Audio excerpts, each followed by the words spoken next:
கட்டுமானத்தின் வலிமை, கட்டிடங்களின் பாதுகாப்பு. ஸ்ரீ துர்கா டிஎம்டி கம்பிகள். TVR garden signature living T Nagar இப்போ திருவள்ளூருக்கு வந்தாச்சு. Near D Mart on new bypass road, Tiruvallur நகராட்சிக்குட்பட்டது. பிளாட் 20 லட்சம் முதல்.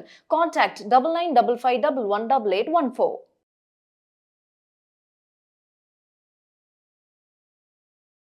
பக்தி கஃபே நேயர்கள் அனைவருக்கும் வணக்கம். இந்த நாள் இனிய நாளாக அமைய வாழ்த்துக்கள். ஏல்பி ஜோதிட ஆசிரியர் டாக்டர் சாந்தி தேவி ராஜேஷ்குமார். நிறைய பேர் ஒரு கேள்வியை கேட்டிருக்காங்க. என்னென்னா, இந்த அட்சய லக்னம் அப்படிங்கிறது அதுக்கு தசாபுத்திகள். இப்போ பிறப்பு ஜாதகத்தில் நம்ம பிறப்பு நட்சத்திரத்தை வச்சு தசாபுத்திகள் அப்படிங்கிறத எடுத்து பலன்களை பார்க்குறோம். நீங்கள் அட்சய லக்னப்படி ஜாதகம் சொல்கிறீங்க, அட்சய லக்னத்தில் எப்படி தசாபுத்திகளை எடுத்துக்கிறது அப்படின்னு சொல்லி கேட்டிருக்காங்க.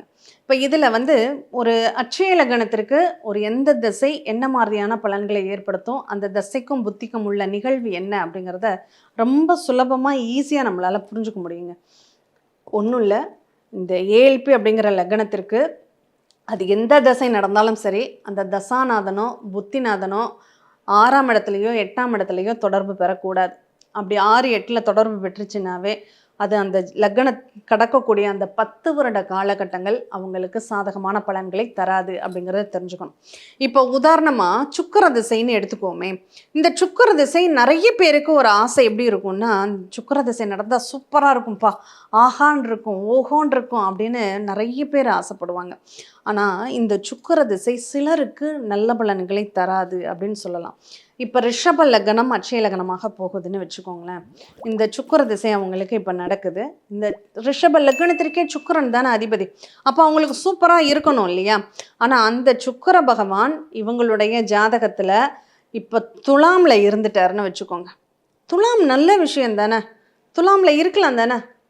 ஆனால் அவங்களுக்கு துலாமில் இருந்தால் கடன் கடன் கடன் கடன்னு வாழ்நாள் பூரா அந்த ரிஷப லக்னம் முடிகிற வரையும் அவங்க கடன் பிரச்சனையில் தான் இருப்பாங்க. இப்போ சுக்கிர திசை 20 வருஷம், இந்த ரிஷப லக்னம் இப்போ தான் அவங்களுக்கு நடக்குது. முதல் 10 வருட காலகட்டங்கள் அவங்க கடன் கடன் கடன் கடன் பிரச்சனையே தான் அவங்களுக்கு ஓடிட்டே இருக்கும். இதுவே இப்போ மிதுன லக்னம் 11ஆவது வருஷம் மிதுன லக்னம் மாறிடுதுன்னு வச்சுக்கோங்க. இந்த மிதுன லக்னத்திற்கு சுக்கிரன் இப்போ துலாமாக எடுத்துக்கும் போது 5ஆம் இடத்துல இருப்பார். இப்போ சூப்பராக இருக்கும். இவங்க எதிர்பார்த்த ஆசை, அபிலாசைகள், லாபம், சந்தோஷம், மகிழ்ச்சி எல்லாம் இந்த நேரத்தில் அபரிமிதமாக வேலை செய்யுமா அப்படின்னா ரொம்ப சூப்பராக இருக்கும். இப்போ தான் அவங்களால நல்ல பலன்களை அடைய முடியும்.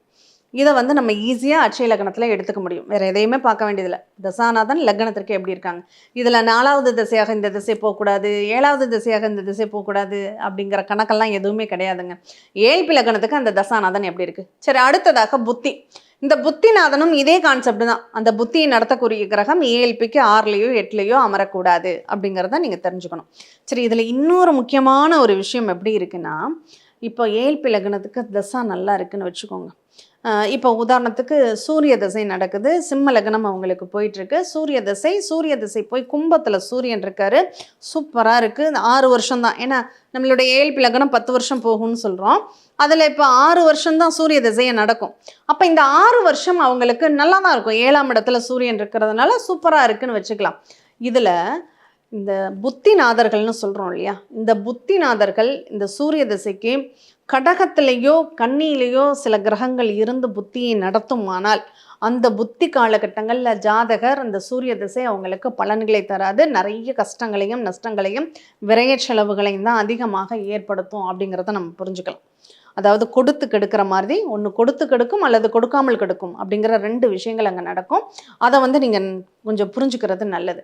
அப்போது தசை நல்லா இருக்கும், தசாநாதனும் நல்லா இருப்பார். ஆனால் அந்த புத்தியை இயக்கக்கூடிய கிரகங்கள், இப்போ ஒரு சிலருக்கு நிறைய கூட்டு கிரகங்கள் ஒரு 4 கிரகம் 5 கிரகம் இந்த சூரியனுடைய இடத்துல இருந்து, இப்போ கும்பத்தில் சூரியன் வச்சுட்டா கடகத்தில் இருக்குது அல்லது கன்னியில் இருக்குதுன்னு வச்சுக்கோங்களேன். அப்போ அந்த 4, 5 கிரகங்கள் நடக்கக்கூடிய தசாபுத்தி காலகட்டங்கள் அவருக்கு பலன்களை தருமா, நல்ல பலன்களை தருமானா கண்டிப்பாக கொடுக்காது அப்படிங்கிறத நல்லாவே புரிஞ்சுக்கலாம். அப்போது இந்த ஏஎல்பி லக்னத்தில் நம்ம எப்படி பார்க்குறோன்னா, அந்த தசைக்கு உரிய கிரகமும் புத்திக்கு உரிய கிரகமும் ஏஎல்பி லக்னத்துக்கும் நல்லா இருக்கணும். அந்த தசாநாதனுக்கும் அந்த கிரகங்கள் 6, 8 தொடர்பு பெறாமல் இருந்தால் கண்டிப்பாக அந்த திசை உங்களுக்கு சாதகமான திசையாக இருக்கும் அப்படிங்கிறதுல எந்த மாற்று கருத்தும் கிடையாது. அதனால் ஒவ்வொரு திசைக்குமே உள்ள கால அளவுகள் அப்படிங்கிறது வேற. இப்போ சந்திர திசை கடக லக்னம் இப்போ தான் ஆரம்பிச்சிருக்கு. 10 வருஷம் சந்திர திசை நடக்கும். இந்த சந்திரன் கடக லக்னத்திற்கு எங்கெங்கே இருக்கக்கூடாது அப்படின்னா கும்பத்தில் இருக்கக்கூடாது, தனுசில் இருக்கக்கூடாது. இந்த 2 இடங்கள்ல இல்லாமல் இருந்தாலே போதுங்க. அதே மாதிரி மிதுனத்துலையும் இருக்கக்கூடாது, ஏன்னா விரயத்தை தரக்கூடாது. அப்போ கடகலக்கணத்திற்கு அதிபதி இந்த இடங்கள்ல இருக்காரு அப்படின்னா இந்த சந்திர திசை அவருக்கு நல்ல பலன்களை தராது. மற்ற எந்த இடத்துல இருந்தாலும் அதற்கான நல்ல பலன்களை அவங்க சந்திப்பாங்க. இப்போ அதுவே 7 வருஷம் செவ்வாய் திசை, அது அந்த 10 வருஷத்துக்குள்ளே வந்துடும். அதனால் அதுவும் அந்த ஒரு லக்னத்துக்கு பார்த்தாலே போதும். இப்போ சனி திசையாகட்டும், ராகு திசையாகட்டும், குரு திசையாகட்டும், இது புதன் திசையாக இருக்கட்டும், இதெல்லாமே ரொம்ப லாங் டைமில் 2 லக்னங்களுக்கு பிரிஞ்சு வேலை செய்யும். அப்போ எந்த லக்னத்துக்கு நல்லா இருக்கோ அந்த லக்ன காலகட்டங்களில் நன்மைகளை தரும், எந்த லக்னத்திற்கு நல்லா இல்லையோ அந்த காலகட்டங்களில் அவங்களுக்கு பிரச்சனைகளை தரும். அப்படிங்கிறத ரொம்ப சுலபமாக எடுத்துக்கலாம். இப்படி தான் எடுத்துக்கணும். இப்படி உங்கள் ஜாதகத்தில் நீங்கள் அப்ளை பண்ணி பாருங்கள், அது எப்படி இருந்ததுன்னு உங்களால் புரிஞ்சுக்க முடியும். அட்சய லக்ன பற்றி ரொம்ப படிப்பதற்கும் பார்ப்பதற்கும் ரொம்ப சுலபமான ஒரு ஜோதிட முறை. அதனால் வாழ்க்கையில் ஒரு தடவையாவது நம்ம ஜாதகத்தை நம்ம புரிஞ்சுக்கணும், நம்ம தெரிஞ்சுக்கணும். அது என்னன்னு தெரிஞ்சுக்கிட்டாதான் அடுத்தவங்க பயமுறுத்துனாங்கன்னா இது உண்மையிலே பயப்படக்கூடிய நிகழ்வுகளா அப்படிங்கிறதையும் நம்மளால் புரிஞ்சுக்க முடியும். ஒரு சிலர் சொல்லுவாங்க, இது ரொம்ப ஓஹோன்னு இருக்கக்கூடிய ஜாதகம், இந்த குருதசை வந்துச்சுன்னா சும்மா டாப்பில் போயிடுவீங்கன்னு சொல்லுவாங்க. ஆனால் உண்மையிலேங்க குருதசை நடக்கிறவங்க எல்லாருமே யோசிச்சு பாருங்கள், குரு திசையில் குரு புத்தி சுய புத்தி நடக்கக்கூடிய காலகட்டங்கள் நம்மளை பித்து பிடிக்க வச்சு நம்மளை ரொம்ப நோகடிச்சிடும். மனநிலையில் ரொம்ப பாதிப்புகளை கொடுத்து நானாக இப்படியெல்லாம் நடந்துக்கிட்டேன் அப்படின்னு சொல்கிற அளவுக்கு அவங்களுடைய நிகழ்வுகள் இருக்கும். அதை முடிஞ்சவங்க இந்த வீடியோவில் யாருக்காவது குரு திசை போயிருக்கும் இல்லையா, கமெண்ட் பண்ணுங்கள் எப்படி இருந்தது அப்படின்னு சொல்லிட்டு. அதனால் தசாபுத்திகளை பார்க்கும்போது நம்ம இதுதான் அப்படின்னு பயப்பட வேண்டியதில்லை. அதுக்காக இது பிரச்சனைகளே தராது அப்படின்னு அசால்ட்டாகவும் இருக்கக்கூடாது. சில நிகழ்வுகள் அந்த லக்னத்திற்கு ஏல்பி லக்னத்திற்கு 6, 8, 12 தொடர்பு பெறும்போது கண்டிப்பாக அவங்க வாழ்க்கையில் சில சோதனைகளை சந்திச்சே ஆக வேண்டும் அப்படிங்கிறத புரிஞ்சுக்கோங்க. அதன்படி உங்களுக்கு நல்ல ஒரு சூழ்நிலையை அமைச்சுக்கோங்க. கண்டிப்பாக உங்கள் வாழ்க்கையில் தசாபுத்திகளும் நல்ல மாற்றங்களை தரும் அப்படிங்கிறத தெரிஞ்சுக்கலாம்.